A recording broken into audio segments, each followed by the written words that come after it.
Dan di sebelah saya Vika Nurdana dengan NIM 632105667. Di sini kami ingin menjelaskan tentang hipotesis pertemuan 3, mata kuliah metode penelitian use case.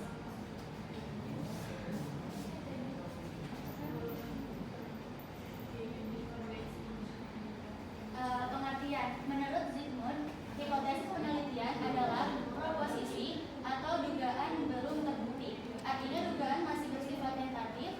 Dugaan tersebut menjelaskan fakta atau fenomena serta kemungkinan jawaban atas pertanyaan penelitian.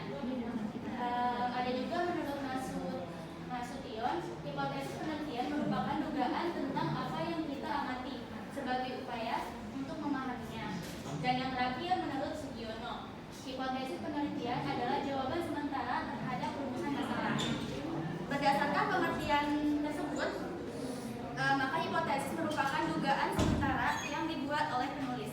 Berbentuk pernyataan, hipotesis yang masih bersifat tentatif perlu diuji kembali melalui rangkaian penelitian. Next. Sifat hipotesis ada 3. Yang pertama, dibuat dalam bentuk kalimat deklaratif atau pernyataan. Hipotesis bisa dikatakan sebagai dugaan tentang apa yang kita amati dalam upaya untuk memahaminya.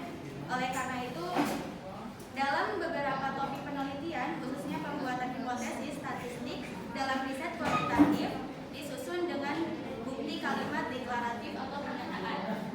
Yang kedua yaitu hipotesis harus dapat teruji. Nah, hipotesis ini bisa dikatakan sebagai serangkaian pertanyaan yang masih lemah tingkat kebenaran yang masih harus diuji dengan menggunakan teknik tertentu. Dan yang terakhir yaitu bersifat rasional. Sifat hipotesis yang rasional mengindikan bahwa masuk akal, oleh karena itulah berkaitan antara variabel harus jelas sehingga variabel tersebut dapat diukur. Next. Tujuan hipotesis penelitian. Tujuan hipotesis penelitian antara lain yang pertama, memberikan penjelasan sementara tentang gejala. Yang kedua, memudahkan perluasan pengetahuan dalam bidang tertentu. Yang ketiga, memberikan pernyataan hubungan yang dapat diuji, memberikan arah penelitian. Dan yang keempat, yang terakhir yaitu memberikan kerangka untuk laporan penelitian. Selanjutnya akan dijelaskan oleh satunya lagi Kak. Hipotesis, jenis-jenis hipotesis. Yang pertama, hipotesis nol. Keberadaan tidak ada atau hipotesis yang menyatakan tidak adanya hubungan antara variabel satu dengan variabel lainnya. Yang kedua, hipotesis alternatif atau HA. Hipotesis yang menyatakan adanya hubungan atau pengaruh antara variabel satu dengan variabel lain. Misal, harapannya berdasarkan teori. Yang pertama, direksional atau hipotesis terarah. A lebih baik dari B. Yang kedua yaitu non-direksional atau hipotesis tidak terarah. Ada perbedaan antara A dan B. Ini akan dijelaskan oleh Vika Nurdana.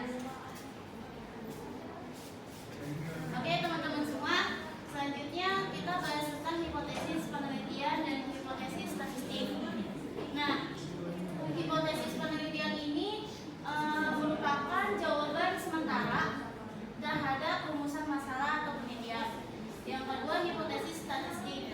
Hipotesis ini yang bekerja dengan sampel dan dibagi menjadi 2, yaitu statistik deskriptif dan inferensial. Nah, statistik deskriptif itu adalah bebas yang membahas tentang populasinya. Inferensialnya itu yang membahas menguji hipotesisnya. Next. Selanjutnya, hipotesis deskriptif. Hipotesis ini adalah pernyataan dugaan terhadap variabel. Contohnya, dari rumusan masalah ini ada 2 rumusan masalah. Yang pertama, berapa lama daya tahan berdiri karyawan toko lulusan SMK. Dalam hipotesis penelitian dijawab H0-nya itu daya tahan karyawan toko lulusan SMK sama dengan 6 jam per hari. Yang dijawab dengan HA itu daya tahan karyawan toko lulusan SMK tidak sama dengan 6 jam per hari. Nah ini tidak sama dengan ini berarti lebih dari atau kurang dari. Untuk rumusan masalah yang kedua, seberapa semangat mahasiswa perguruan tinggi negeri. Dalam hipotesis penelitiannya, H0 menjawab semangat belajar mahasiswa perguruan tinggi negeri paling banyak 75% dan kriteria ideal yang ditetapkan. Nah, paling banyak itu berarti paling kecil atau sama dengan tidak sama dengan. Nah, H-nya itu semangat belajar mahasiswa perguruan tinggi negeri lebih dari 75%. Dalam hipotesis tes titiknya menyimpulkan H0 mu sama dengan 6 jam per hari, H-nya mu tidak sama dengan 6 jam per hari. Untuk rumusan kedua, H0 mu lebih dari 6 jam per hari, kurang dari 6 jam per hari, H-nya mu 6 jam lebih dari 6 jam per hari. Next. Selanjutnya ada hipotesis komparatif. Nah, hipotesis komparatif ini dugaan terhadap perbandingan nilai buat sampel atau lebih. Nah, contohnya rumusan masalahnya itu bagaimanakah prestasi belajar mahasiswa perguruan tinggi X bila dibanding perguruan tinggi Y. Next. Nah, ini perhitungan dalam hipotesis komparatif. Dapat dijawab dengan hipotesis penelitian. H0 itu tidak terdapat perbedaan prestasi belajar mahasiswa perguruan tinggi X dengan perguruan tinggi Y. H0 itu tidak terdapat perbedaan berarti untuk hipotesis tes titiknya itu mu1 sama dengan mu2. Mu1 itu perguruan tinggi Y, mu2 itu perguruan tinggi X. H-nya itu prestasi belajar perguruan tinggi X lebih besar daripada perguruan tinggi Y. Dapat dirumuskan dalam mu1 tidak sama dengan mu2. Next. Selanjutnya, hipotesis asosiatif. Nah, hipotesis ini membahas adanya hubungan antara variabel. Contohnya dalam rumusan masalah, apakah hubungan yang positif dan signifikan antara kepemimpinan kepala sekolah dengan dalam kerja sekolah. Nah, dalam jawaban hipotesis penelitiannya terdapat hubungan yang positif dan signifikan antara kepemimpinan kepala sekolah, iklim kerja sekolah. Nah, jawaban dari hipotesis statistiknya H0 pro sama dengan 0, HA pro tidak sama dengan 0. 0 itu berarti tidak ada hubungan dan tidak sama dengan 0 itu berarti lebih besar atau kurang dari 0 berarti ada hubungannya. Berikut contoh hipotesis penerapan pada artikel jurnal. Di sini saya mengambil salah satu jurnal dari Universitas Seram Raya. Di sini ada faktor-faktor yang mempengaruhi kualitas laba. Nah, kualitas laba ini bisa diambil variabelnya itu variabel Y dan faktor-faktor yang memperhitungkan kualitas laba itu sebagai variabel X. Nah, di sini dalam hipotesisnya dibagi jadi 4. Hipotesis yang pertama itu alokasi pajak antara periode berpengaruh signifikan terhadap kualitas laba. Itu sebagai variabel X1. Dan yang H2 itu box tax difference berpengaruh signifikan terhadap kualitas laba, variabel X2. Tingkat efektivitas pengenaan pajak berpengaruh signifikan terhadap kualitas laba, itu X3. H4-nya alokasi pajak antar periode book tax difference dan tingkat efektivitas pengenaan pajak secara simultan berpengaruh signifikan. Itu termasuk sebagai acuannya. Nah, di sini adalah data dari penelitian yang diambil. Berdasarkan data di atas, terlihat uraian nilai minimum, maksimum, sum, min, dan standar deviasi dari masing-masing variabel ini diperoleh dari pengujian statistik deskriptif. Untuk kriteria dari pengujian ini harus lebih dari 0,05 atau 0,200. Maka hal ini menunjukkan bahwa data pada penelitian ini terdistribusi secara normal. Next. Nah, Nah, untuk jawaban hipotesis 1 diambil dari uji T. Berdasarkan tabel 5 ini menunjukkan dengan nilai signifikan sebesar 0,807 lebih kecil dari 0,05. Hal ini dapat menyimpulkan penelitian ini ditolak, yang berarti bahwa variabel alokasi pajak atas periode tidak berpengaruh secara signifikan. Next.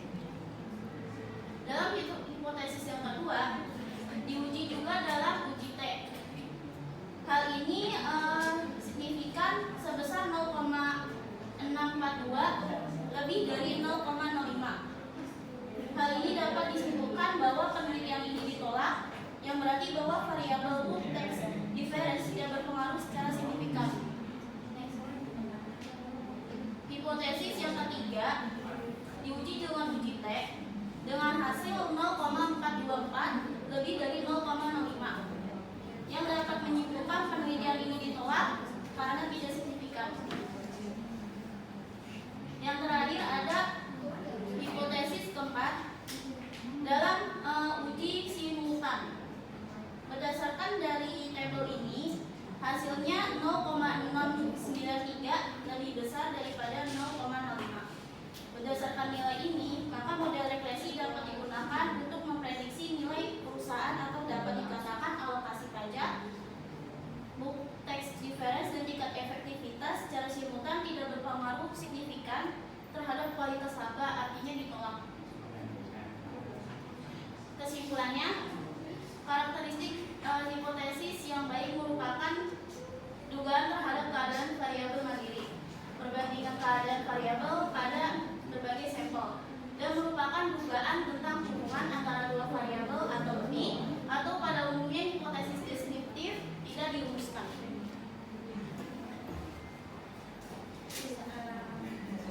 Apakah ada yang ingin ditanyakan? NIM 63210137. Pertanyaannya, dari yang sudah dijelaskan tadi, apa contoh dari penggunaan hipotesis? Dijelaskan. Apa contoh dari penggunaan hipotesis? Perkenalkan, nama saya Asfian Diansyah dengan tim 63210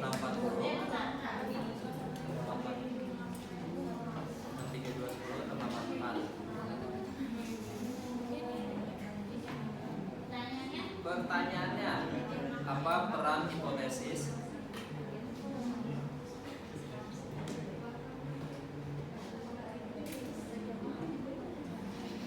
dalam proses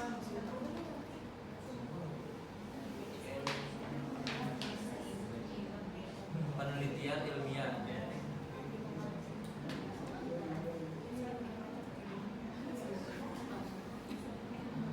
Dan mengapa?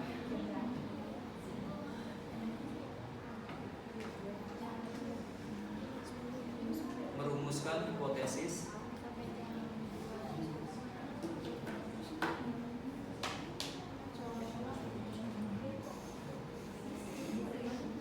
yang baik sangat penting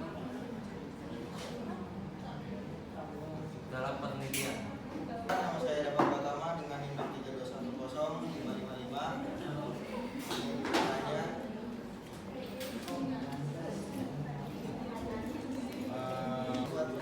Yang tadi ada sifat rasional. Pertanyaan saya, dalam sifat rasional tersebut apa fungsi hipotesisnya?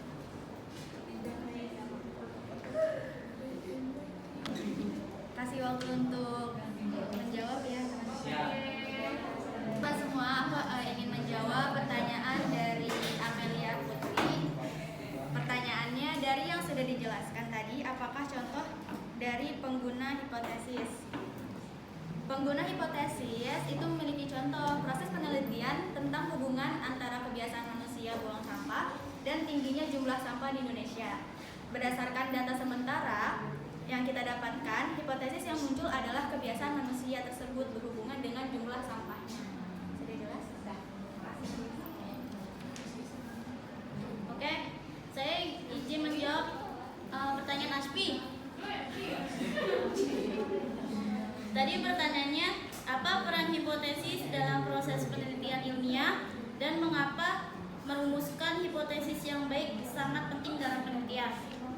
Jawabannya, hipotesis memiliki peran penting sebagai dugaan atau proposisi yang diuji dalam penelitian ilmiah. Merumuskan hipotesis yang baik penting karena membimbing peneliti dalam merancang dan menjalankan penelitian dengan cara yang sistematis dan terarah, serta memungkinkan pengujian terhadap dugaan atau hubungan antara variabel. Bisa dipahami? Oke. Dan pertanyaan terakhir dari Dava Pratama. Pertanyaannya, dalam sifat yang tadi ada sifat rasional, apa fungsi rasionalnya? Fungsi rasional yang paling utama dalam langkah itu akan mendapatkan prediksi dari hipotesis tentang hasil eksperimen di masa mendatang dan kemudian melakukan eksperimen tersebut untuk melihat apakah eksperimen tersebut mendukung prediksi. Apakah sudah jelas? Sekian dari kelompok kami, kelompok 2 kelas. Apabila ada kesalahan, mohon dimaafkan. Wassalamualaikum warahmatullahi wabarakatuh.